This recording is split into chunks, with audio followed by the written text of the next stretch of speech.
ተገፊፉ ኣብ የማን ጎይታ ደው ኢሎም ዝረእይዎ ዝነበሩ በይኖም ደው ኢሎም ተራእዮም።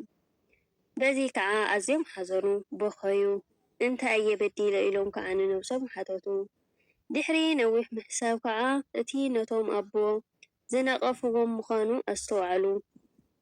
ን7 ዓመት ከዓ ኣብ ጽኑዕ ተጋድሎ ተጸመዱ።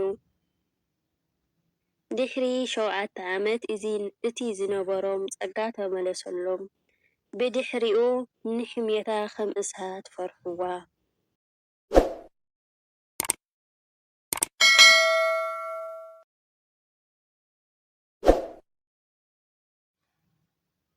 ሰላም ሰላም ዩቱብ ተኸታተልቲ ከመይ ኣለኹም?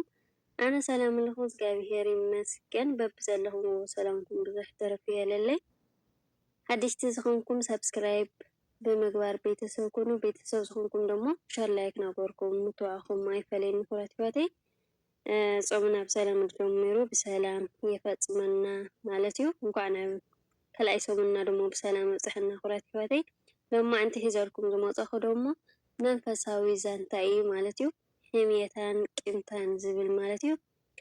ለባ ከብለኩም እዮም መጀመርታ ሕምየታ ኣብ ሓደ ገዳም በብሕትውና ዝነብሩ ኣቦ ነበሩ። እዞም ኣቦ ኣብ ሓደ ገዳም ምስ ኣቦታት ክቕመጡ ድሕሪ ምጽናሕ ናይ ሓደ ኣቦታት ጠባይ ኣካይዳ ደስ ስለ ዘይበሎም በብሕትውና ምንባር ወሰኑ። ናብ ርሕቕ ዝበለ ቦታ ከዓ ኸዱ። ብብዙሕ ጾምን ጸሎትን ተጋድሎን ናብ ብቕዓት ደረጃ በጽሑ። ኣብ እዋን ጸሎቶም ኣብ ተመስጦ ይኣትዉ እሞ ገጾም ከም ፀሓይ በሪሁ ኣብ የማን ጎይታ ጻዕዳ ልብሲ ለቢሶም ኮፍ ኢሎም ይረኣዮም። እዚ ራእይ ኩሉ ግዜ ዝርእይዎ ራእይ እዩ ነይሩ። ካብ መዓልታት ሓደ መዓልቲ ካብቲ ዝነበርዎ ገዳም ሓደ ኣቦ ክርእይዎም መጹ። መንፈሳዊ ሰላምታ ድሕሪ ምልውዋጥ ከዓ ናብ ዕላል ኣተዉ። ሽዑ እቶም ባሕታዊ ኣቦ ኣብ ባእከለ ከመይ ኣለዉ ብምባል ሓተትዎም። እቶም ኣባ ከዓ ጽቡቕ ኣለዉ ኣብ ዓብዪ ደረጃ በፂሖም ብምባል መለሱሎም።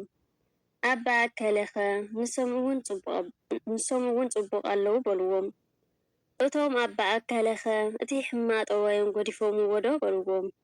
ኣባ ኣከለ እሞ ከዓ ካብ ኩሉ ንላዕሊ ብቑዕ ኣቦ እዮም ኮይኖም ብጸሎቶም እንዲና ዘለና በልዎም። እቶም ባሕታዊ ኣቦ ነዚ ምስ ሰምዑ ኣዝዮም ሓረቑ። ኣባ ኣከለ ኣብ ብቕዓት ደረጃ በፂሖም ክትብሉኒ ምስቲ ዝነበሮም ሕማቕ ኣመል ስለ ዘይተዋሓጠሎም ከመይ ገይሩ እዩ ዝበቅዑ እናበሉ ነጸግዎም። ድሕሪ ነዊሕ ዕላል ከዓ ተፈላለዩ። እቶም ባሕታዊ ኣቦ ከም ልማዶም ናይ ጸሎት ሰዓቶም ኣኽቢሮም ጸሎት ንምግባር ቆሙ። ኣብ ተመስጦ ከዓ ኣተዉ። ሽዕ ግን ሓደ ዘሰንብድ ነገር ረኣዩ።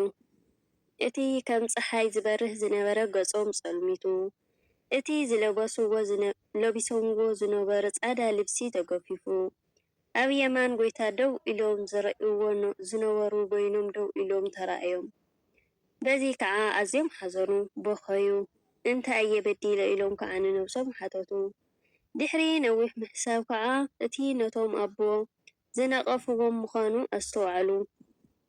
ን7 ዓመት ከዓ ኣብ ጽኑዕ ተጋድሎ ተጸመዱ። ድሕሪ 7 ዓመት እቲ ዝነበሮም ጸጋ ተመለሰሎም። ብድሕሪኡ ንሕምየታ ከም እሳት ፈርሕዋ። ትባረኽ ኣምላኽ ኣበዊና። እታ ካልአይቲ ከዓኒ ቂምታ።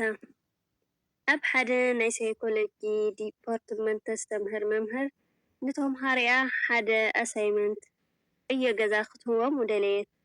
ነቶም ተምሃሮኣ ድማ ድንሽ ሒዞም ክመጹ ሓበረቶም። ኣብቲ ድንሽ ኣስማት ናይቶም ብዝተፈላለየ ምኽንያት ዝጸልእዎም ቅድሚ ሕጂ ብዝተፈላለየ ኣጋጣሚታት ዝቐይሩ ኣብቲ ድንሽ ጽሒፎም ንክመጹ ሓበረቶም። እቲ ተምጽእዎ ድንሽ ከም ዓቐን በዝሒ ዝጸልእዎም ሰባት ኣምጽኡ። 10 ሰባት ዝጸልእ 10 ሰባት 20 ሰባት ዝጸልእ ድማ ኣስማቶም ናይቶም 20 ጸላእቱ ኣብተን 20 ድንሽ ጽሒፍዎን ይምጻእ ብምባል ኣጠንቂቓ ሰደደቶም። ኣብ ካልኣይ መዓልቲ ንጽባሒቱ ገሊኦም 3 ገሊኦም 5 ገሊኦም 10 ገሊኦም ድማ 20 ስም ዝጸሓፍዎም ኣብቲ ድንሽ ሒዞም መጹ። እታ መምህር ኩሉ ሰብ ነናቱ ሒዙ ከም ዝመጸ ምስ ረጋገጸት ከምዚ በለቶም፣ እምበኣር ብዝተዋሃልኩምዎ ብምፍጻምኩም ብጣዕሚ እየ ዘድንቐኩም። እንተኾነ ሓንቲ ተልእኾ ተሪፋትኩም ስለ ዘላ ካብ ሎሚ መዓልቲ ጀሚርኩም ንሓደ ሰሙን ብዘይምቁራጽ እዚ ድንሽ ኣብ ሳንጣኹም ሒዝኩምዎ ኢኹም ክትዛወሩ፣ ዋላ ሽንቲ ቤት ክትከዱ፣ ዋላ ናብ ምዝንጋዕ ሻሂ ምስታይን ክትዛወሩ ክትወፁ ከለኹምን ካባኹም ከይትፈልይዎ ሓደራ ኢላ ዘይቅየር ትእዛዝ ኣመሓላለፈት። ኩሎም ሕራይ ብምባል ቃል ኣትዮም ብሓጎስ ተፈላለዩ። መዓልትታት ብዝነውሐ ድንሽ እንዳተበላሸወ እንዳመሽመሸ ጨና እንዳገበረ ሰብ ክብክል ጀመረ። ብፍላይ እቶም ካብ 10 ክሳብ 20 ዝኸውን በዝሒ ሒዞም ዘለዉ ኣብ ልዕሊ ምጭናው ምብስባሱን ተሰኪሞምዎ ንኽዛወሩ ኣዝዩ ከቢድ ጾር ኮኖም። ድኻምን ሽታን ተሓዊሱ ሕማቕ ሰሙን ኣሕለፉ። ሽዑ ድሕሪ ሰሙን ኣብ ሰዓቶም ኣብ ክላስ ምስ ተረኸቡ ኩሎም ነቲ ድንሽ ካብ ሻንጣኦም ከውፅዎ ሓበረቶም። ከመይ ቀኒኹም ከመይ ነይሩ ሰሙን ናይ ሳይኮሎጂ ትምህርቲ ብምባል ሓተተቶም። ኩሎም ከጉረምርሙ ጀመሩ። እዋይ ክኸብድ፣ እዋይ ክጨኑ፣ እዋይ ብጣዕሚ እዩ ዘጽልአካ እንዳበሉ ዝተኸዎ ዕዮ ገዛ ክምልሱ ጀመሩ። መምህር ሪኢኹም ልብኹም ተሸኪምኩምዎ ትኸዱ ጽልኢ ልክዕ ከምኡ እዩ። ጽልኢ ከቢድ እዩ። ጽልኢ ልቢ ይምርዝ፣ ልቢ የጭኑ፣ ኣብ ዝኸድኩምዎ ምሳኹም ተቐሚጡ ከዓ የሸግረኩም፣ ሕጉሳት ንኸይትኾኑ ከዓ ይኸልክለኩም። ሪኢኹም ንሰሙን ዝተሸከምኩምዎ ድንሽ ከምዚ ከበደኩምን ካብ ኣሸገረኩምን ብጨንኡ ብኹሉ ክትጻወርዎ ካብ ዘይከኣልኩም ዕድሜኹም ሙሉእ ተሸኪምኩምዎ ትኸዱ ጽልኢ ደኣ ክንደየና እዩ ንልቢ ሰብ ዘይብክልን ዘይሸትትን በለቶም። ጽልኢ ካብ ህይወትኩም ኣውጽዎ፣ ኣይኮነን ንለዋህ ሰብ ንጨካን ሰብ እውን ብንጽህና ክተፍቅርዎ ተምሃሩ። ከይትጨኑ ልብኹም እውን ከይሽትት። ፍቕሪ ኣበሳ ኩሉ እያ ትሽፍን። መስዋእቲ ምስጋና ከዓ ኣምላኽ ከይፍንፍኑ።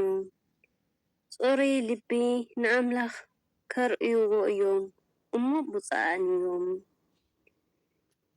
ሪኢኹም ኣሕዋተይ እግዚኣብሔር ኣምላኽ ንጽህ ልቢ ይዓድለና። ልሊ በደልና ይቕረ ክንብል ይቅርታ ክንሓትት እግዚኣብሔር ይሕግዘና ማለት እዩ። ኣብ ጾም ግዜ ከዓኒ ምስ ቂምታና ክንጾም ዘይኮነ ለቐዮምና እውን ይቕረ ሓዲግና ለቐየምናዮም እውን ይቕረ ሓቲትና ተይጸየምና እዩ ጽቡቕ ማለት እዩ። ኽብረት ሕይወተይ ጾም ካብ ምብላዕ ልበለ ይኾነይ ማለት እዩ። ዓይንኻ ካብ ክፉእ ምርኣይ፣ እግርኻ ናብ ክፉእ ካብ ምኻድ፣ እዝንኻ ካብ ክፉእ ምስማዕ ኮታስ ካብ ኩሉ ነገር ምጻም እዩ እሞ'ይ እግዚኣብሔር ደሞ ጾምና ተቐቢሉ ናይ ምሕረት ናይ ፈውሲ ክገብረልና ፈጣሪ ፈቓዱ ይኹን ማለት እዩ። ኽብረት ሕይወተይ ደጊመ ደሞ ጾምና ብሰላም ጀሚሩ ብሰላም የፈጽመና። ናይ ሎማዓንቲ እዚኣ እያ ነይራ ተምሂርኩምላ ክትኮኑ ደሞ ተስፋ ይገብር። እስኪ እንታይ ተምሂርኩም ከዓኒ ኣብ ቦታ ኮመንት ኣቐሙጥለይ ማለት እዩ። ኽብረት ሕይወተይ ናይ ሎማዓንቲ እዚኣ እያ ነይራ መደበይ። ብኻሊእ መደብ ንመፀኩም ሸር ላይክ ሰብስክራይብ ናገርኩም ናታትኩም ምትብባዕ ኣይፈለየኒ ማለት እዩ። ሃናፅ ዘበለ ርእቶ ደሞ ኣብ ቦታ ኮመንት ኣቐሙጥለይ ኢኹም። ብኻሊእ መደብ ክሻብ ልመፀኩም ዶ ባይ ባይ ድሓን ቀኒ